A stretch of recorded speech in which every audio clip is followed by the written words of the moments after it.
the wall, eh? Okay, now you're talking my language. You ever drunk Baileys from a shoe? Oh, great. Thanks, Mother, for replacing the baby aspirin with LSD. How much you want to make a bet I can throw a football over the mountain? Welcome back to the View from Z-Deck, and I'm here with the Dyerwolf, Casey Dyer. Talk about the Buckeyes again, coming off a huge 52-21 victory over Wisconsin, covering the spreads, hitting the overs.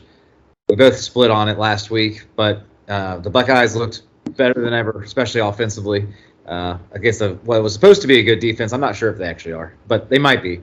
But we're going to look back at last Saturday night, and then also look forward to this Saturday against our old nemesis since 2014, Rutgers. And our old coach Greg Schiano, though it'll be good to see him. But Saturday night in the shoe, the blackout must have really rattled Graham Mertz. It definitely rattled Paul Chryst. It looked like he wanted to shit his pants the entire game. And the Bucks rolled, came out firing, up 21-0 at the end of the first quarter. Never looked back. Easy 31-point victory. Wasn't even as close as the score ended up being. Yeah. What did you think Saturday night? Oh, yeah. I thought, that first half, it was basically perfect. I mean, we did give up a touchdown, but going into it, Jackson doesn't play. We're out two starting defensive backs. I wasn't worried, but I'm like, crap, we might not cover this. Yeah. Because, that's probably our biggest weakness going into week 4 was the defensive backs. But, obviously Mertz is no like, great quarterback or anything. But we got lucky missing out on him. We wanted him bad. Glad it did not work out that way. Yeah.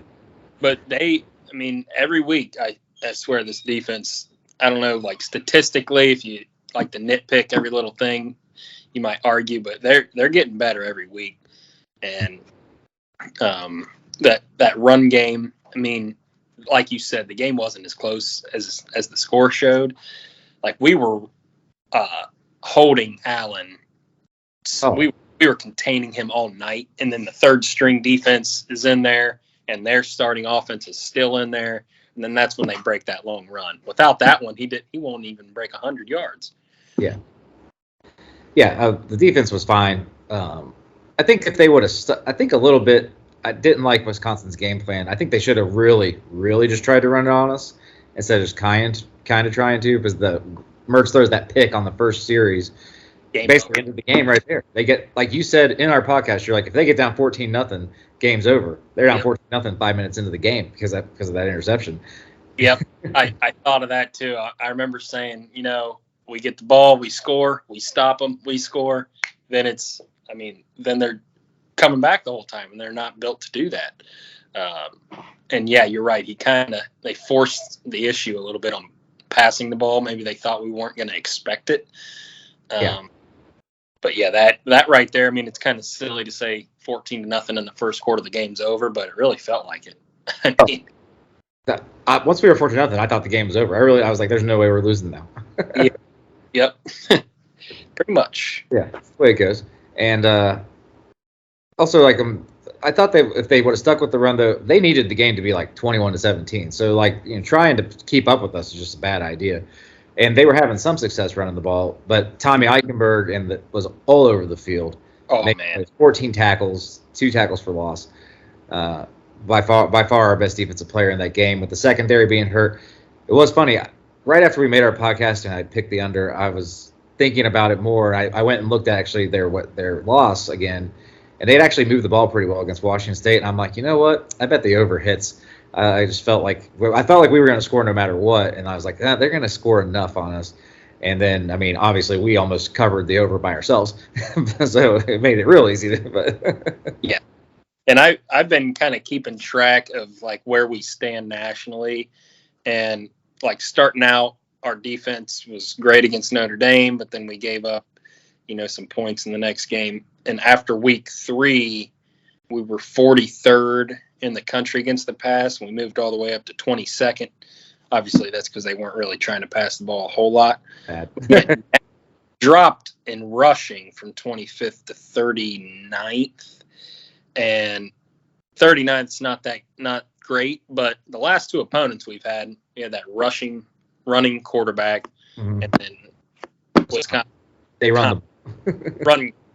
So that makes sense. But the total defense, we're down to 18th in the country and 21st in points per game. So if we can stay in the top 25 in those major categories all year, and then our offense is obviously, I mean, we went to last week, we were 7th in passing and we dropped to 12th, but we increased from 35th in rushing to 19th. So I think that's better for us to be like 10th in passing, 15th in rushing if we can, even though we're still basically the number one in total offense. We're like 2 yards behind. I think it's Tennessee for total offense. Yeah. But they run a million plays. They're running plays off every 7 seconds. Yeah. Oregon stuff. I'd rather have that balance of we're at 12th and 19th versus 7th and 35th. That's more what we were last year. We were like 7th or 5th best passing team in the country. We were like 50th rushing. Yeah. I think if you're an Ohio State fan, you have to be happy with what you saw from the running game. Mainly what the offensive line did. Wisconsin's front seven they're no joke, and that defense has always prided itself on stopping the run. Their safety can come hit. Obviously, had a couple of huge hits on our guys. But we ran at will. You and I could have picked up a few yards on some of those carries. There were some huge holes out there. Both backs, both starting. They're basically co-starters now, Henderson and Williams. At this point, they both go over 100 easy. I mean, Mayan Williams, I've heard some other hot takes that he's the better back. He kind of looks like it right now. Travion looks good, but he's also not really breaking tackles or not quite making the moves in the open field. He's not ripping off those 80-yard runs this year. And Mayan is running like a man possessed. When he did that spin move off the contact in the second quarter, it was brutal, and it's exactly what you want to see. I'm right there with you. Like, I watched the game, I saw it with my own eyes, and then afterwards I'm seeing these comments like Mayan's RB1, all this stuff, and my first instinct was like, what the hell are you talking about? Like, Henderson was a beast last year's number one recruit in the country. And then I started thinking about it, like, shit, I mean, he might be. I mean, I don't know. I mean, it's a obviously great problem to have, but happy when either one of them touch the ball. Yeah. And I think, I mean, even with all that success, he had like 10 more carries than Mayan. So I think Dave's going to continue. Henderson's probably going to be RB1 still, but still, I mean, that's got to be rough on defenses when he finally goes off the field. And then you got Mayan coming in, fresh legs, and look out. Yeah. I mean, now we're a third of the way through the regular season, which, God, it's too short, Casey. It's too damn short. Actually, we're like, only a fourth if we make it to the national. If we're being cocky, yes. Being cocky, and right now they have almost the exact same amount of yards running the ball, and they're both averaging that very healthy.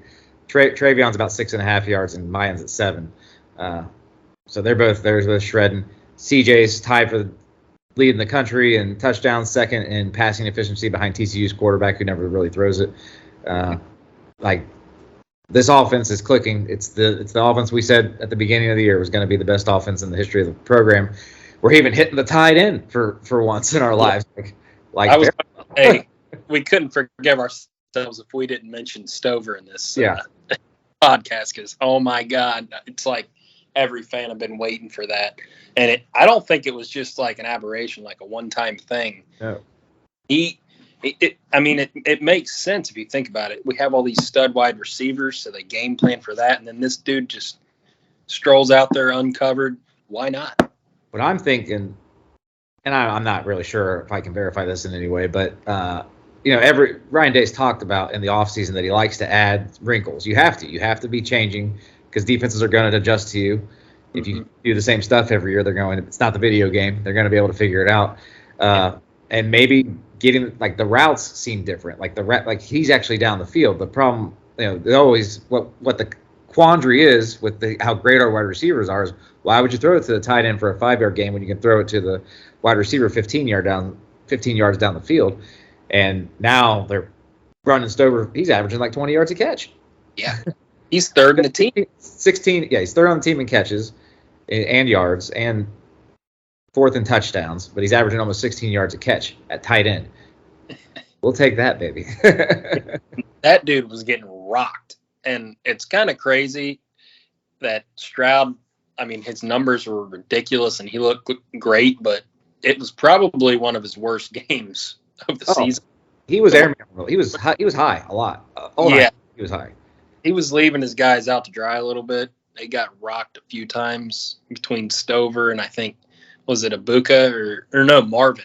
Yeah, Harrison got lit up too, yeah. Yeah, he got nailed. That was a little scary. So, plus he had that pick, obviously, so that's got to be one of his worst games. I was thinking maybe Notre Dame because we only scored 21 points. Yeah. But that one, he looked a little off, but even his off game, he throws for 5 touchdowns, and he's the clear favorite for the Heisman right now, I think. Before we move on, can we talk real quick about Marvin Harrison Jr.'s footwear and watches going on? I even said it before they bring it up on the short. I was like, is that a Apple Watch he's wearing right now on the field? Is that allowed? Yeah, I was thinking, like, I wasn't really paying attention at that point. Like, my kid was still up, and then my dad's like, is that a watch? Is he allowed to do that? I'm like, I don't think so. I mean, somebody could get hurt by that. Oh, you could be sending him signals to plays and stuff. I mean, right? And the Louis shoes. I loved them. I loved them. Somebody must have told him because he changed them at halftime. Yeah. Yeah, I don't think, even though they had the Nike swoosh, I don't think Nike appreciated that. Yeah. But I feel like he can bring those nice cleats back to Ohio State because we play our 5th straight home game to start the season. Saturday afternoon, 3:30 kick, first one of the season against homecoming for the Rutgers Scarlet Knights coming into town. Coming off a hard loss to Iowa there, ruined one of your picks in our gambling podcast. I think you had them, right? Yeah. Yes. Didn't hold up there for the bargain. Still not ready for prime time. I wasn't counting on 2 defensive touchdowns. I guess I should have. Yeah, you should have because Iowa's involved. Of course, they have to be able to do that. Yeah. But they come in. Shiano's obviously improved that program a lot. But they're 40.5-point dogs coming into Saturday night. It's a tough hill to climb, and they have been decimated by us most of the times we've played them. Their defense is pretty good. Over under 59 means that they think they're not going to score though. So they're thinking something in the neighborhood of what, like 49-10. 52-7 or something like that. 49-10 would be the 40-point spread. Yeah. Yeah. Yeah, that is such a beatdown. I think that's probably about where it ends up, though. Maybe a little. I think we score a few more points than that, though. Honestly, I like the over the best in this situation, and I'll take the Buckeyes too. But I'm not super confident about that with that big of a spread. I've said before I don't like those kind of spreads, but I think I'll take the Buckeyes in this. Rutgers offense is just not good. Is their biggest problem. I mean, they've ran the ball, but against not great competition. And I don't think they'll be able to run the ball much against Ohio State.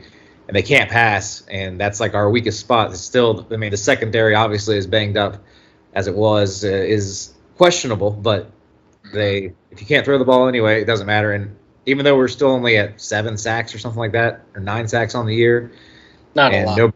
JT still doesn't have a single sack, but he's back there all the time. Yeah. He's going to have like a 3-sack game out of nowhere to like light it up. It could be this weekend. That'll be my bold pick of the week. JT has 2 sacks at least. Sacks are, I don't want to say as much luck as turnovers, but there's still some luck because it's almost like they're back there, they're rushing, they're making the quarterback throw it earlier than he wants to, and all. They're just disrupting the play, whether they get a sack or not. It's kind of like, who knows. And the guy that actually disrupted it the most might not even get the sack. Yeah, that's very true. I mean, their quarterback's only thrown for less than 600 yards. He's basically everybody of their leaders has half of the stats that our leaders do. They're just not a good offense, and their defense isn't good enough to slow. They're a solid defense. They're not good enough to slow us down. Yeah, it's not. The only way they keep it close is if we come out and it's the C level effort. Yeah, which we could, because we definitely got an A effort last week. But it's funny how narratives can change in a couple weeks. Not that I was ever in a million years concerned that we'd lose to Rutgers, but beginning of the year they beat Boston College. Boston College has been decent recently, but now Boston College is like trash. Yeah. Iowa has looked like trash, but if Rutgers beat Iowa and they're coming in 4-0, that spread probably drops by 10 points. Yeah. So it is a tough spread. I actually did pick it just because I want to, and I've picked the last two. I've picked us the last two gambling weeks and hit on it. So that's going to be one of mine in the next podcast. But I never look at the over under it, and I always suck at it. I've missed on every one of them. I think you have. Yeah, that's been your biggest struggle this year. 50-50, I think, on picking us. No, I think you got the Arkansas State. We both had the under Arkansas State. That's right. I'm 3-1 on picking us against the spread, and then I'm 0 on the over under. That makes it tough. Yep. But yeah, I'd say we cover and the over. I'm thinking we're gonna not quite Toledo numbers, but I mean we could break 70, and I wouldn't be shocked. Yeah, I mean the weather. I don't think it's supposed to be terrible unless we get like the remnants of the hurricane coming up here. That's the only thing I could think that keeps the under in play, because I don't see how they hold us under 50. If Wisconsin can't do it, they're not going to do it. And I think this offense is rolling. So we got to talk real quick though about Jackson Smith and Jigba. I don't expect him to see him Saturday. Ryan Day says he's going to try. I don't see why. If the hamstring's not good to go, you don't play on it, period. You know what? Screw it. Don't play him this week or next week, and then you got the bye. Yeah, then we got the bye. I mean, Michigan State is not good this year. I mean, it's your first away game. Yeah.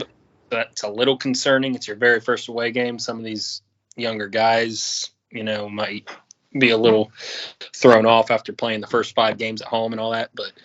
But still, you don't need them these next 2 weeks. If there's a game we need them, it's Penn State and certainly Michigan. So Penn State would be the one I'd say we need them the most because their defense is legitimate, especially in the secondary. But I don't know. Right now, Emeka Egbuka's leading the team in catches, yards, and tied for the lead with touchdowns with 5. Yeah. He's doing a great impression of him. Yep. And hell, I think Fleming is. I mean, if you put him as a third receiver on any team in the country, that is ridiculous. His blocking is what really impressed me Saturday night. He was beasting on people all the way down the field. He's physical for sure. And then, after the catch, he's nasty. The movie, you saw why he's a 5-star. That movie made on the spin move as soon as he caught the ball. He put his hand on the turf. Yeah. That was amazing. That actually reminded me of Jackson. Yeah. And at his size, too. Like, he's not a little He's like ballerina out there. Is he 6'3" or 6'2" maybe? I think he's 6'2". He's probably every bit of 215. Yeah. thick receiver. And he's got moves like that. Like, you see why he was the number 1 recruit in the country. And, man, that Brian Hartline just keeps pumping him out. Just come on down, boys. Come on down. Go punch your first-round ticket. If he plays like this the rest of this year and then decides to come back, I think he needs to come back if he wants to be a first-round pick. But he can go drafted in the 3rd round just off this tape alone, like from what they can see from the physical standpoint. I mean, probably not that. They'll need to see a little more. Scouts do need to see him stay healthy. But, yeah. Go ahead. The one thing I'm a little concerned about with Jackson, because I've seen it before, and I can't think of a really good example right now. Maybe you could, but stars like that, they're out. And then the offense is rolling without him, and then he comes back in. It almost, I guess you wouldn't think of this reference, but it reminds me a little bit of the Browns when like Odell's out, and then he comes back in, and they don't. It's almost like it makes it worse. That it did, but I don't think it. I think it was because of the personality of Odell and Baker to a larger extent. where it just caused strife with chemistry in the team. I don't think Jackson's that kind of I don't think he's going to cause anything like that to happen. Yeah, he doesn't have that big ego. Yeah, and I think he'll be able to they're going to play him 4 deep and they'll be fine. If he comes in, what he reminds me of more is Pickens last year for Georgia. Now Georgia's offense was pretty bland most of the season, and they just kind of were able to wear on teams because their defense was 3 and outs all day, and everybody's wearing down against them. But then when he got in there for their championship run, he really unlocked a little bit more. I mean, not that there's too much more to unlock on this offense when they're putting up 52 against a team like Wisconsin, a perennial top 10 defense. But but if he can, and what do you do if he's out there and these other guys? Because he's so good at getting open in the slot. You have to move all your defense to the slot, and then you're going one-on-one on the outside with Ibuka and Fleming and Harrison and hoping you make tackles. And throw in Stover. And throw in Stover. And then remember, there's only a couple of all Big Ten running backs back there that you have to deal with. Yeah, it's going to be. I hope you're right, and that's just my one negative thing thinking about it. But you're probably right. The other thing to discredit what I mentioned is he could not play a damn snap and be a first-round pick next year. So it's not like he should be. Yeah, it's not like he's thinking I got to put up numbers to get paid. Like he's going to be, he's going to be. People saw last year, and if you haven't been paying attention to the NFL, Chris Olave and Garrett Wilson both off to very nice starts in their NFL careers, and they both said this guy's the best one of them. So yeah, yep. So I think the answer here is obvious, though. But your thoughts on our national championship aspirations, higher or lower after this week? So twofold, it went higher. One, like I said, our defense keeps getting better. Our offense might be better than last year, which is saying something. My biggest threat that we're going to play this year is Michigan, and I will never say I'm not worried about them, but my level of concern dropped after seeing them on display against an opponent in the top 100. Yes. They put a very that game. They were gifted a touchdown in the first 10 seconds and won by a touchdown.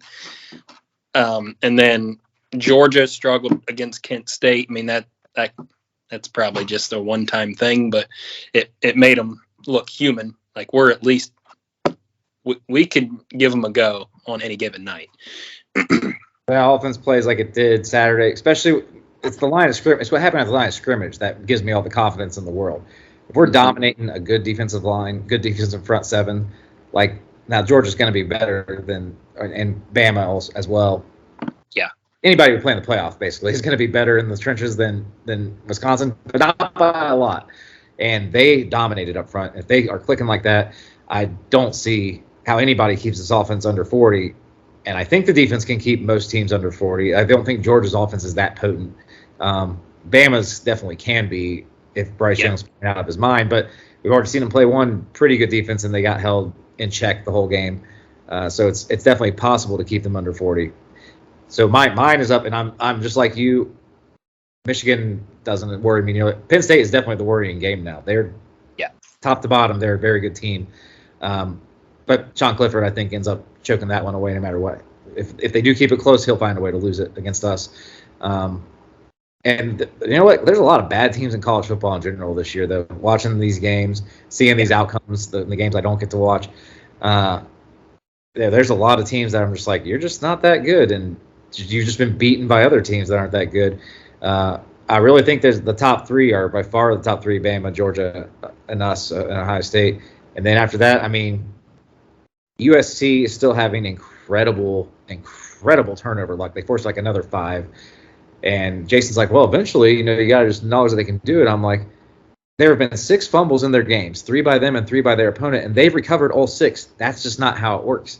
No, it doesn't. No, you can't depend on 5 turnovers a game. I mean, you can say that they're a good defense and they create havoc, but to depend on that many is just playing with fire. Like you can maybe get 1 maybe 2. Yeah. But to get 4 or 5 is just ridiculous. I think they roll until they play Utah, and I think they get their faces smashed in by Utah. I really do. I just think that. They're going to get blasted eventually. Like you said, I was going to say the same thing. The top 3 are far and away above everybody else. I don't even know if I can – who is the 4th best? Because Clemson doesn't look great. USC doesn't look great. Oklahoma lost. Michigan, I don't know. It could be one of the random teams in the SEC that's undefeated, I guess. I think my Washington might be. Because they can really throw the ball and they can play defense against the run, which is the modern day what you need to do. But I don't know. I think they're still way behind, us and Bama and Georgia. I just don't see Tennessee could be interesting just because of their offensive style. I'm looking forward because if they split with Georgia and Oklahoma and Alabama, ideally for them, they lose to Georgia and beat Bama and go 11-1. They're probably in. And the loser of Georgia-Bama is probably out unless you're saying they lose to Georgia, so then they don't go to the title. Yeah. They beat Bama, and they're 11-1. Yeah, you're probably right. Then SEC winners in, they're in, we're likely in, and then I still don't know who the could be the other SEC team. Could be 3 SEC teams. Please no. Please let's not do that. Let's not do that. But all right. You already mentioned that could be the 4th is Penn State, but I don't know. That might be a leap. They don't have the schedule because Auburn ends up being so stinky. And really, the Big Ten West is so bad too. Minnesota is good. They should run away with that side of the I very much expect them to see Minnesota in the championship game now. Penn State does play Minnesota, so I guess if they beat Minnesota and their only loss is to us and it's by less than 10 points and Minnesota's got 1 loss going into the Big Ten title, there's a chance they could get in if there's chaos. Yeah, until they lose by 40 to us because they can't. No, we owe them last year a little bit for being so tight. Overall, Ohio State can't ask for much more than what they did last week. And onwards and upwards. Best part about 4-0 is getting to go 5-0. So that'll be it for this week's Buckeye breakdown. Like us, comment, tell us that Emeka Egbuka is the one that's going to break Terry Glenn's touchdown record because right now he's on the same pace as Marvin Harrison. I was looking good till this week. Follow us on our social media at View from CDEC, and we will see you guys next week. Hey, guys. Whoa, big gulps, huh? All right. Well, see you later. A rich man's world.